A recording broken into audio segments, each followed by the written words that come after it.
Welcome to Monday through Friday, Cellular Agriculture for a Pandemic-Free Future. This is episode number 13. My name is George Ortega. It is Wednesday, or is it Thursday? No, I think it's Thursday, sorry. Thursday, July 23rd, 2020 at 8:05 a.m. And I want to continue talking about the morality of what's happening, how COVID-19 is both a punishment and an opportunity for us to create a much better world. We can finally transition back to a diet that doesn't include animals.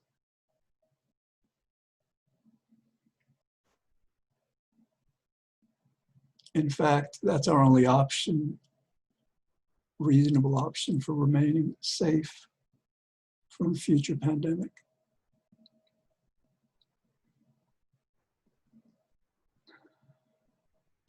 We can wait until the cultured cell food industry is ready to go to market, and we can continue eating beef and chicken and pork and fish and eggs and milk.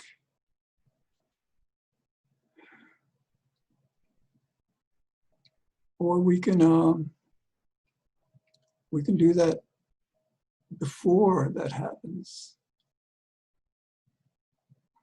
It may take a while. I would suggest that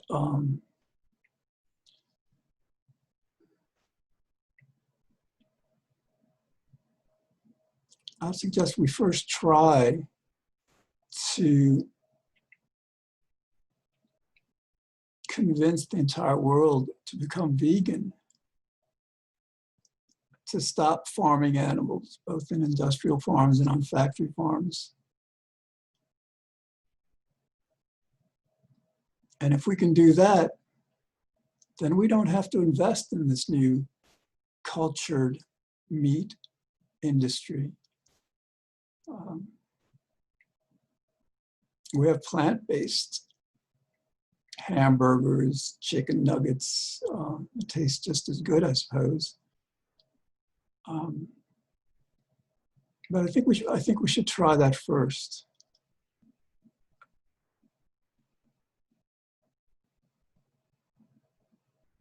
Obviously, if it's not working, if people are too connected to eating meat to get behind this, then we will have to invest the $50 billion I've been talking about to fast track this research, so we don't have to wait 10 or 15 years to have these products come to market, within which time we would be worrying about the next pandemic.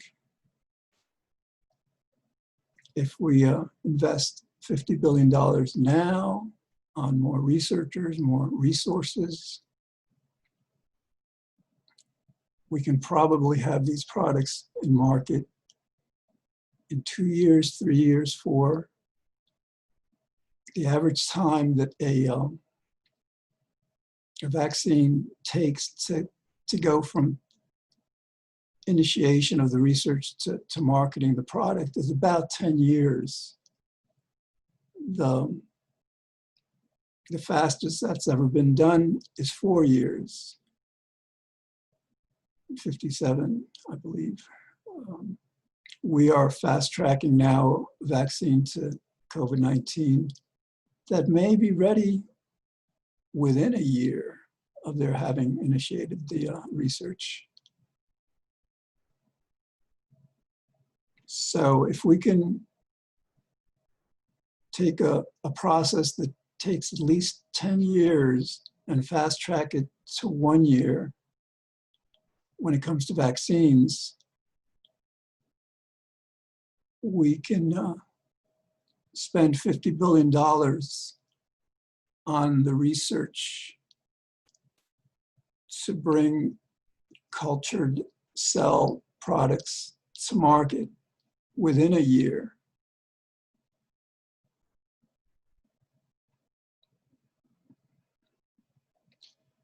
And naturally, it's not anything that that is so expensive relative to the price that we pay if we don't do this. You know, that 50 billion represents half of 1% of the trillions of dollars we'll be spending on this, and that's a conservative estimate.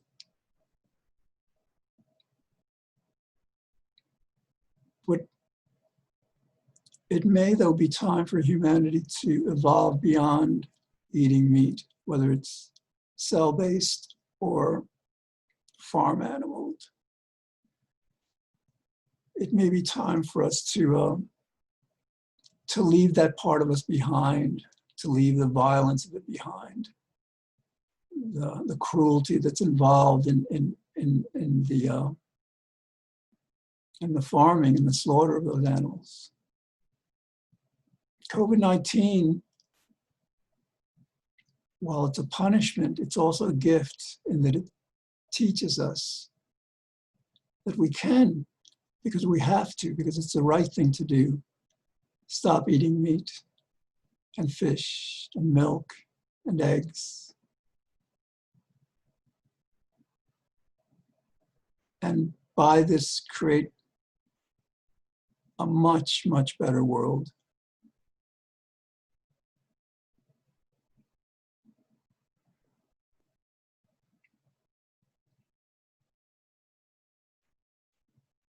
You know, the show evolves.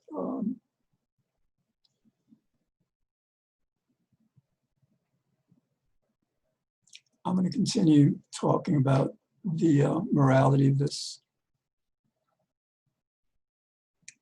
This COVID is a punishment.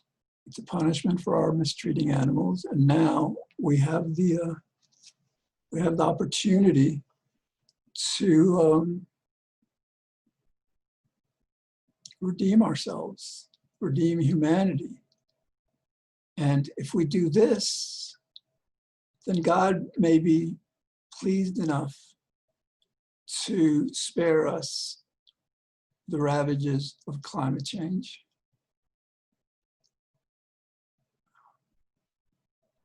And spare us future pandemics, and spare us the effects of antibiotic resistance with its superbugs that are posing a threat that some experts have said is even greater than that of climate change.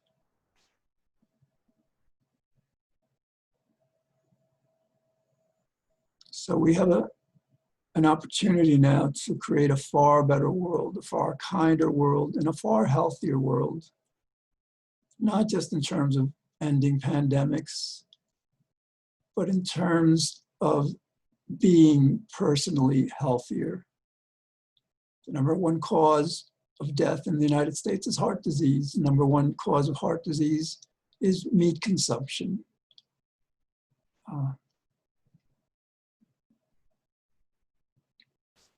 Number two cause of death in the United States is cancer, and cancer has been associated with dairy products, with processed meats, with animal-derived products. So this is the time for this kind of message. It's a message of hope. It's a message to God that we're ready to become better people, that we're ready to deserve his reprieve, that we're ready to move into a much better world, a much kinder world, once this distancing and shutdown has been lifted, once this threat has subsided. We can prove ourselves worthy of a much, much more wonderful world.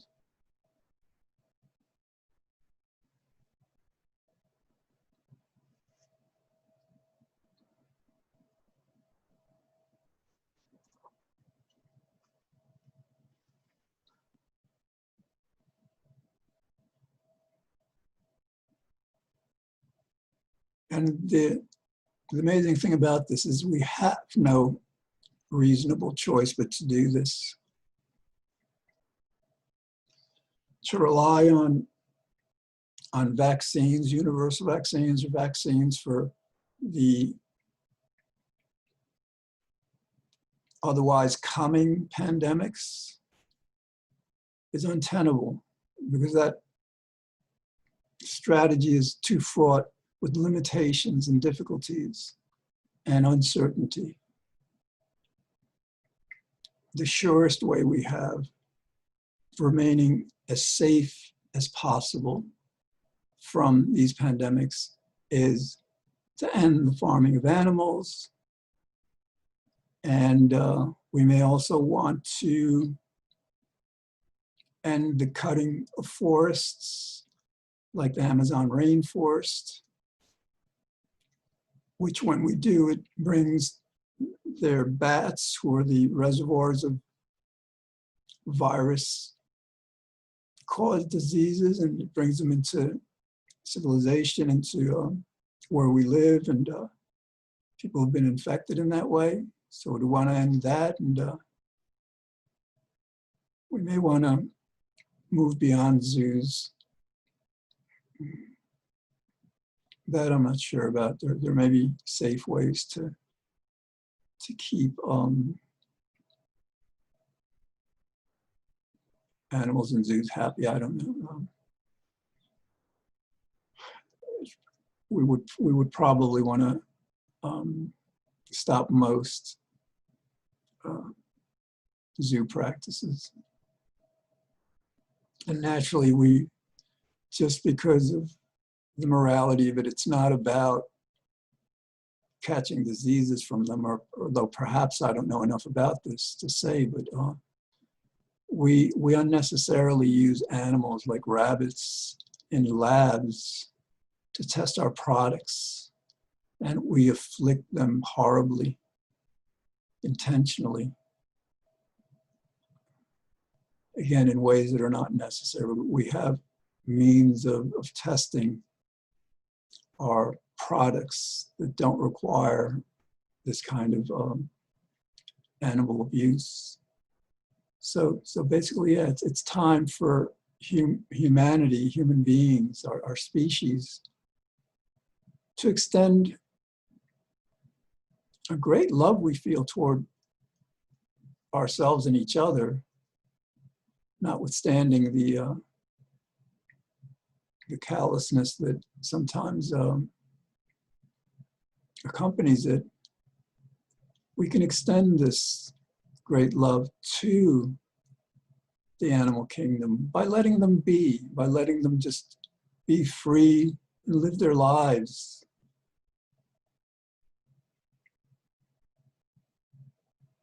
COVID-19 is a guide. It's a push by God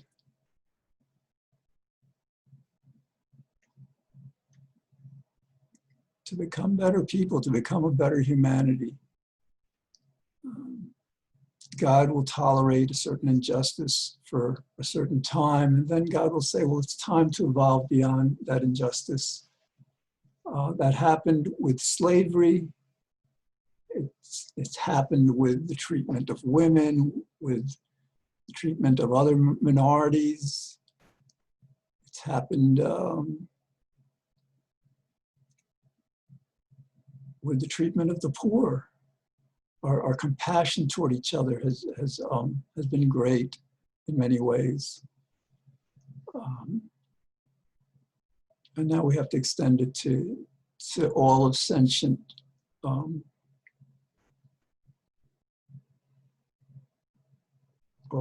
life here. I mean, as much as we can control.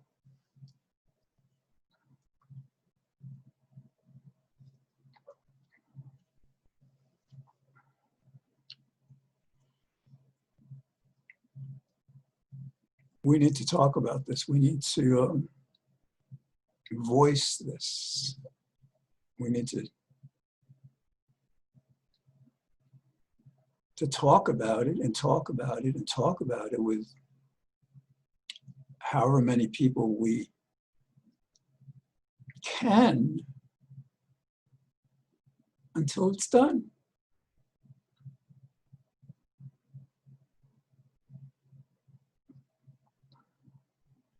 I suppose the easiest way to do that is to first talk to the people in the media. You know, we talk to the people in the media, and then they talk to everyone, and then everyone knows. You know, it's deceitful for the media to keep from people this reality that that unless we stop eating animals, we will live in dread of the next pandemic.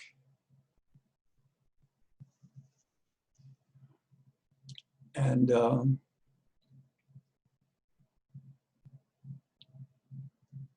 to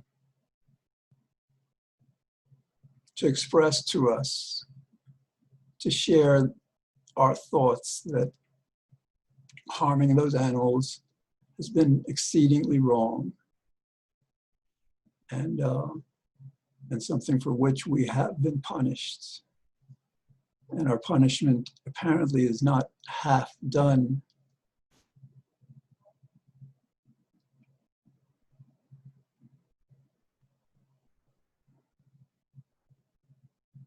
And naturally, our politicians, our leaders, the leaders of the world need to start talking about this. Everyone needs to start talking about this. Social media,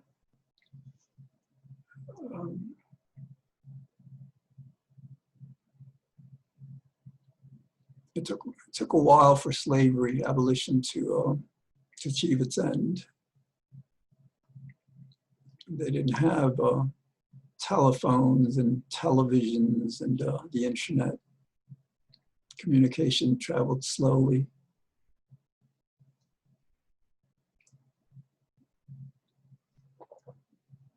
So what perhaps took them decades to accomplish, we can accomplish within a month.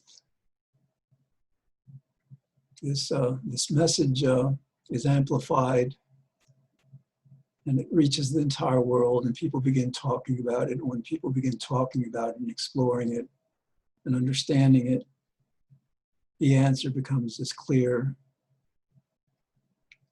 as necessary, as clear as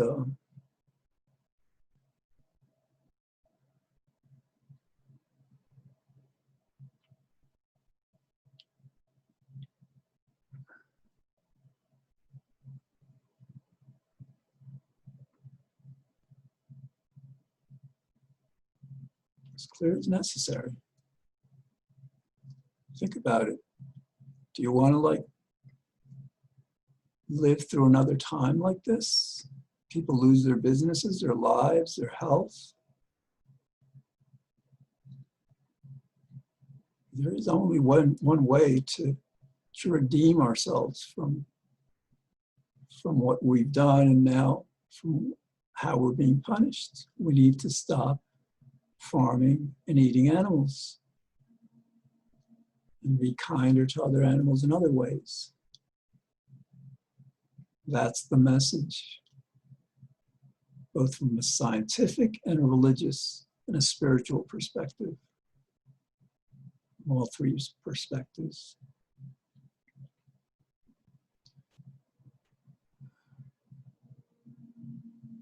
From a philosophical perspective,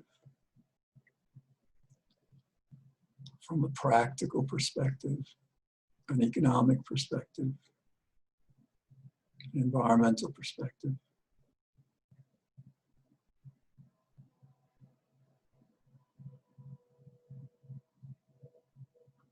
God rewards us for the good we do. God sees us being good to other people, to our family, our friends, the world, and God rewards us for that.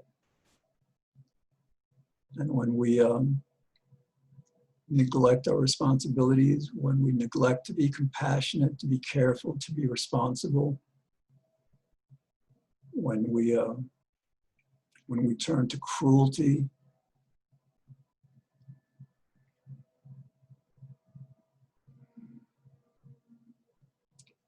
and the selfishness that engenders it, we get punished as we're being punished. And again, it's like a parent who punishes a child does that with love so that the child learns and becomes better. God is punishing us in that same way.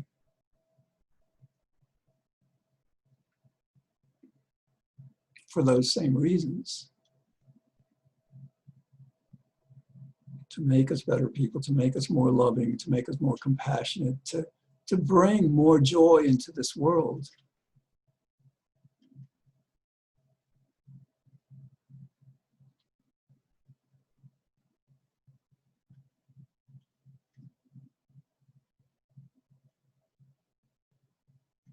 It's time for us to evolve. It's time for us to take the next step. We in the richer countries, for the most part, ended wars. We still abuse people with our criminal justice system.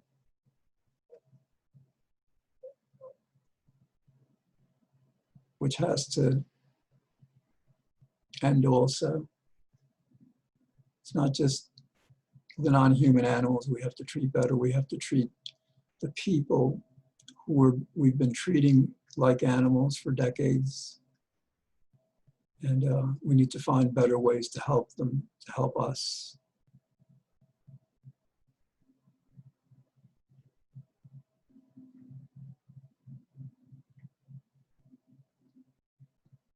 And there's reason to be optimistic about all this because so much good will come from it, from our stopping eating animals and treating everyone better. So much good will come from this. Naturally, we'll, in hindsight, just be bewildered regarding how long it took, why we hadn't done this sooner, why it took a pandemic like this to make this world as wonderful as it could, it can and should be.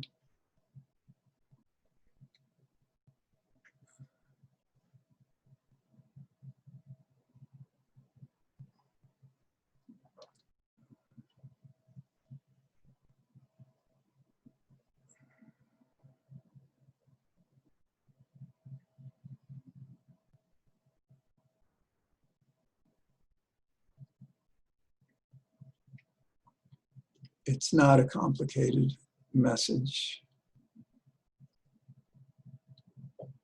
Scientifically, farming animals is placing us at risk of future pandemics. Religiously abusing and torturing those animals is incurring God's wrath.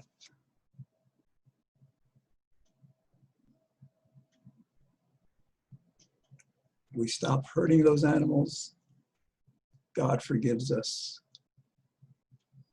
and rewards us with a much better world.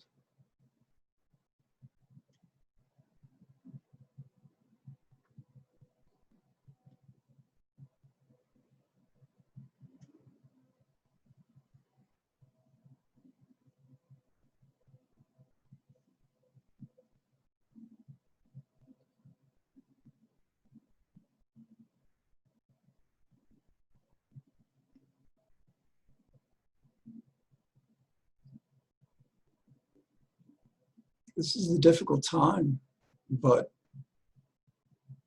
let's understand that by doing what's right, what's necessary,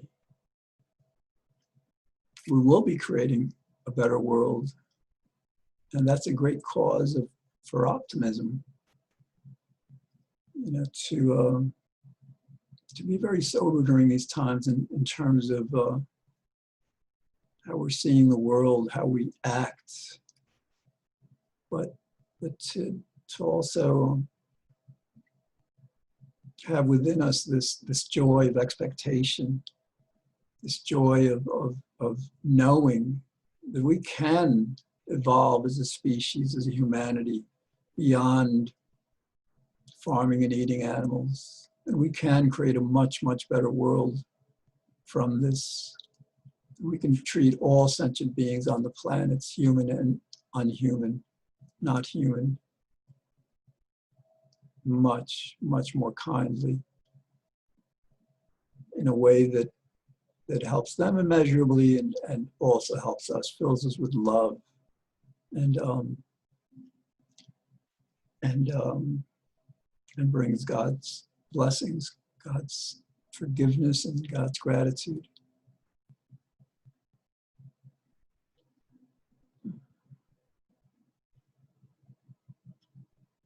Yeah, let's not have to spend $50 billion on lab-grown meat. Let's stop eating meat and farming those animals, because that's the best way, and it's the way that makes most sense. It's the best way for us. All right, I'm running out of time. I usually do somewhat of a commercial, but I think I'll skip that this time.